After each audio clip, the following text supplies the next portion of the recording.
اعوذ باللہ من الشیطان الرجیم، بسم اللہ الرحمن الرحیم۔ السلام علیکم، میں ہوں شاہد چودھری اور آپ دیکھ رہے ہیں میرا یوٹیوب چینل۔ ڈیئر ویورز، رمضان المبارک میں سیرت النبی صلی اللہ علیہ وآلہ وسلم پر ویڈیو سیریز کا آغاز کیا تھا۔ کچھ مصروفیت کی بنا پر یہ سلسلہ رک گیا۔ اب میں کوشش کر رہا ہوں، انشاءاللہ اس کو دوبارہ شروع کروں گا۔ دراصل میں مختلف بکس پڑھنے کے بعد ایک کتاب کی صورت میں سیرت النبی جو ہے وہ لکھ رہا ہوں اور ساتھ پھر اس پر ویڈیو بھی بناتا ہوں، اس لیے تھوڑا ٹائم لگ جاتا ہے۔ ڈیئر ویورز، آج کے لیکچر میں، آج کی ویڈیو میں ہمارا جو ٹاپک ہے جو ہم ڈسکس کرنے والے ہیں وہ اسلام کی امانت کو عرب قبائل کو ہی کیوں منتخب کیا گیا، اسلام کی امانت کے لیے عرب قبائل کو ہی کیوں منتخب کیا گیا۔ یہاں پر سب سے پہلے میں آپ کو یہ بتاتا چلوں کہ دراصل یہ اللہ پاک کا کرم اور اس کی نعمت تھی جو عربوں پر یا عرب معاشرے پر ہوا، کہ اسلام کا ظہور وہاں پر ہوا اور اللہ پاک نے اپنا سب سے پیارا نبی جو ہے عرب معاشرے میں بھیجا۔ یہ اللہ پاک کا خاص کرم تھا۔ ہاں، کچھ ایسی وجوہات ہیں، کچھ ایسے سیاسی، معاشرتی، مذہبی پہلو ہیں جس کی وجہ سے عرب معاشرے کو اس وقت ایک نمایاں مقام حاصل تھا، اور ہم چونکہ انسان ہونے کے ناطے یا انسانی عقل ہونے کے ناطے یہ ہماری اسیسمنٹ ہے۔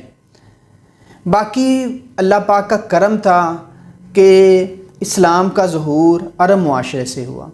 شروع کرتے ہیں اپنے ٹاپک کو۔ جیسے میں نے آپ کو شروع میں بتایا، جزیرہ عرب جو ہے یہ جغرافیائی، سیاسی، مذہبی، معاشی حالات اور عرب کے مختلف جو علاقے ہیں اس کا ہم نے شروع میں تفصیل سے ذکر کر لیا تھا۔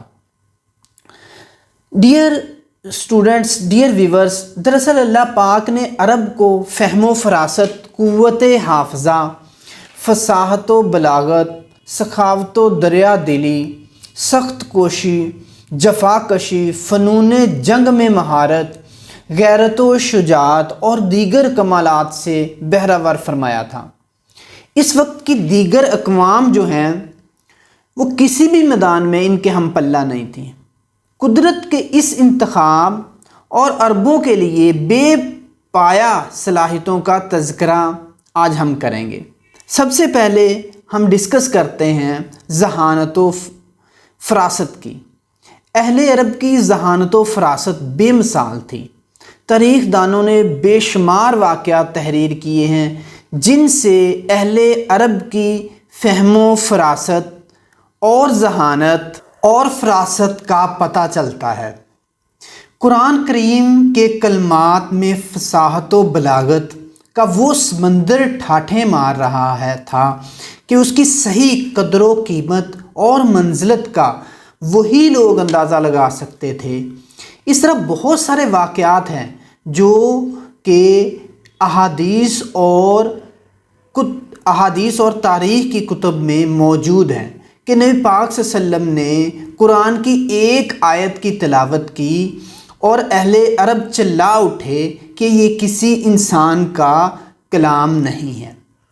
میں ایک واقعے پر اکتفا کرتا ہوں۔ ایک دفعہ ایک دولت مند عرب شخص جو تھا وہ اپنے 2 غلاموں کی معیت میں ایک سفر پر روانہ ہوا۔ اس کے پاس کافی مال و متاع تھا جو کہ وہ کسی دوسرے ملک میں فروخت کرنا چاہتا تھا۔ راستے میں غلاموں کی نیت خراب ہو گئی اور انہوں نے اپنے مالک کو قتل کرنے کا منصوبہ بنایا۔ اس طرح مالک کو بھی اندازہ ہو چکا تھا کہ یہ مجھے قتل کرنا چاہتے ہیں۔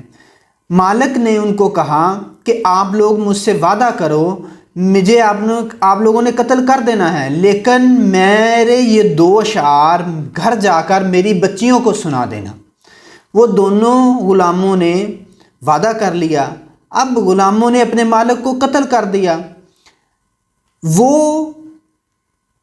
واپس گھر آئے تو اس مالک کے گھر بھی گئے اور بچیوں کو اپنے باپ کے دو جو اشعار تھے وہ سنائے۔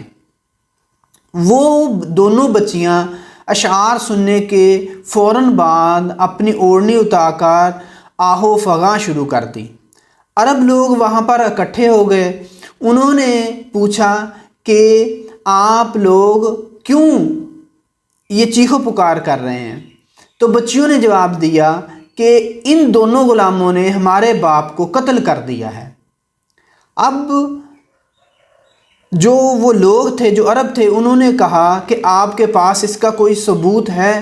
تو بچیوں نے کہا کہ ہاں، یہ جو دو اشعار ہیں یہ دراصل دونوں اشعار مکمل نہیں ہیں، یہ اشعار کے پہلا حصہ ہے، باقی کا حصہ جو تھا وہ میرے باپ نے جان بوجھ کر ان کو نہیں سنایا، اور جس کی وجہ سے جب انہوں نے وہ دونوں اشعار مکمل سنائے تو جو عرب قبائل تھے وہ ان کی فہم و فراست سے بڑے متاثر ہوئے۔ اس طرح دونوں غلاموں کی جب تحقیق کی گئی تو وہ مان گئے کہ انہوں نے مال کے لالچ میں اپنے مالک کو قتل کر دیا ہے۔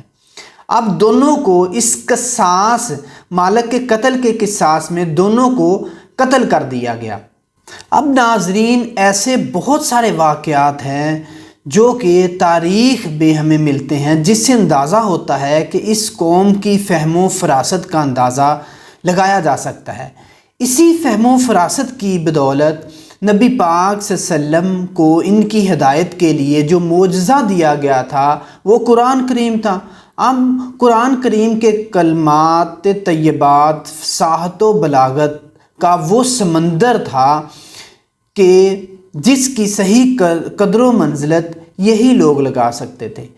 اس کے علاوہ احادیث مبارک میں بہت سارے ایسے واقعات مذکور ہیں کہ نبی پاک صلی اللہ علیہ وسلم نے ایک تلاوت فرمائی، اس کی برکت سے تاریک سینے بقیہ نور بن گئے۔ اسی طرح اگر ہم اہل عرب کی قوت حافظہ کا ذکر کریں، اگرچہ وہ لکھنے پڑھنے سے عاری تھے لیکن اپنی یادداشت کے بلبوتے پر انہوں نے اپنی جنگوں اور دیگر اہم واقعات کی تفصیلات کو محفوظ رکھا۔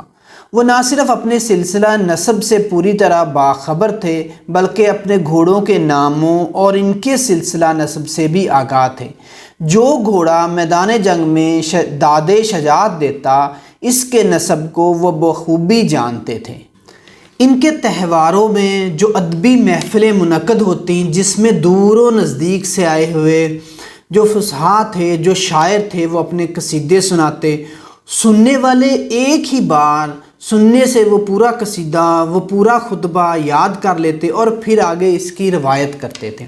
اگرچہ کسی کی زبان سے فی البدی کوئی فقرہ نکل جاتا تو وہ ضرب المثل بن جاتا۔ اس طرح ہر شاعر کا ایک اپنا راوی ہوتا تھا جس کا کام شاعر کے منہ سے نکلنے والے ہر شعر کو یاد کرنا ہوتا تھا۔ ہر راوی کو شعر کی مختلف اقسام، رجز، قصیدے اس قدر یاد ہوتے کہ ان کا شمار مشکل ہوتا۔ اسمی جو کہ ایک متاخرین میں سے ادب کا امام شمار ہوتا ہے، وہ کہتا ہے کہ بالغ ہونے سے پہلے مجھے اعراب بادیہ کے 12,000 اشعار یاد تھے۔ یہ ایک مسلمہ حقیقت ہے کہ دنیا کی کوئی قوم قوت حافظہ میں اہل عرب کی ہمسری کا دعویٰ نہیں کر سکتی۔ فرانس کے ایک وزیر تعلیم تھے، انہوں نے اعتراف کیا کہ عرب زبان میں جو وسعت ہے، کیونکہ ہر چیز کے مختلف حالات اور مختلف صفات کے اعتبار سے الگ الگ نام ہیں، اسی لیے ان کے شعر و سخن کا دائرہ بہت وسیع ہے۔ عربی زبان میں شہد کے 80 نام ہیں، سانپ کے 200، شیر کے 500 نام ہیں، اسی طرح اونٹ کے 1000 نام ہیں اور تلوار کے بھی 1000 نام ہیں۔ کلام کی، لفظوں کی، جملے کی اس وسعت اور اس مادہ سے مختلف صیغوں کے اشتقاق کے قواعد نے اس لغت کو مزید وسعتیں دی ہیں۔ جس کی وجہ سے اہل عرب ماضی الضمیر کے اظہار اور بیان کی وہ قوت پیدا ہو گئی کہ کوئی بھی قوم ان کے ساتھ برابری کا دعویٰ نہیں کر سکتی۔ اس کے بعد ناظرین، اگر ہم اہل عرب کی سخاوت و فیاضی کا ذکر کریں تو وہ بھی کچھ کم نہ تھی۔ جزیرہ عرب کا اکثر حصہ ریگستان اور پہاڑوں پر مشتمل ہے، بارش بھی بہت کم ہوتی ہے، معیشت کے دیگر ذرائع کا بھی فقدان ہے۔ اس لیے اہل عرب کی معیشت جو معاشی حالت تھی وہ بہت خراب تھی، لیکن ان غریب اور نادار ہونے کے باوجود اللہ پاک نے ان کو سخاوت و فیاضی کی جو صفت دی تھی، اس کی تفصیلات پڑھ کر انسان حیرت زدہ رہ جاتا ہے۔ خاص طور پر اپنے اشعار میں اس سخاوت و فیاضی کا ذکر کیا جاتا ہے۔ ان کا یہ دستور تھا کہ رات کو اونچے ٹیلوں پر آگ روشن کر دیتے تاکہ اگر رات کے وقت کسی مسافر کا گزر وہاں سے ہو تو وہ اس آگ کو دیکھ کر صحرا نشین عربوں کے خیموں تک پہنچ جائے۔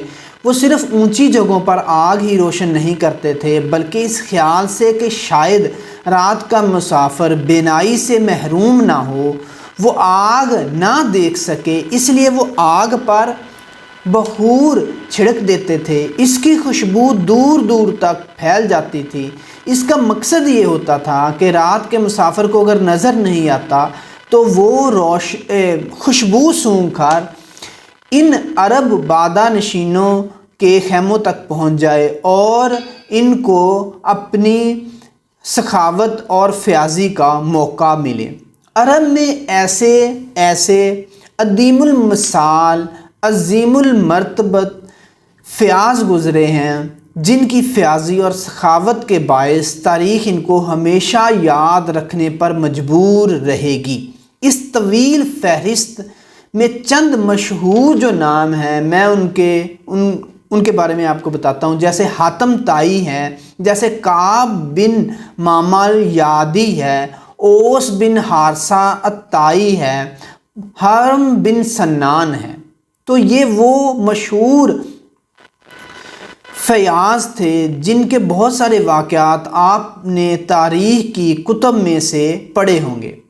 اب اگر ہم اہل عرب کی شجاعت و مردانگی کی بات کریں تو اہل عرب جن خوبیوں سے متصف تھے ان میں ایک اعلیٰ ترین خوبی ان کی شجاعت اور بہادری تھی۔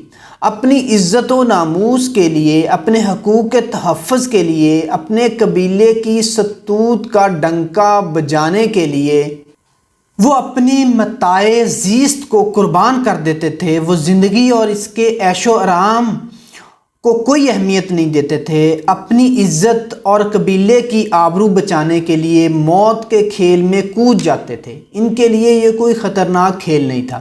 ان کی ساری زندگی اپنے دشمنوں سے لڑتے ہوئے گزری، بستر کی موت ان کے لیے قابل مذمت تھی۔ اب اگر ہم اہل عرب کی وفائے عہد کی بات کریں تو وفا اور سچائی اور انصاف کے لیے ہر وقت تیار رہتے تھے۔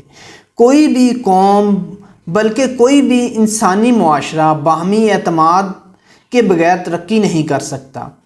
جہاں عہد شکنی اور ناانصافی، وعدہ خلافی کی وبا عام ہوگی، وہ معاشرہ زوال اور انحطاط کا شکار ہو جائے گا۔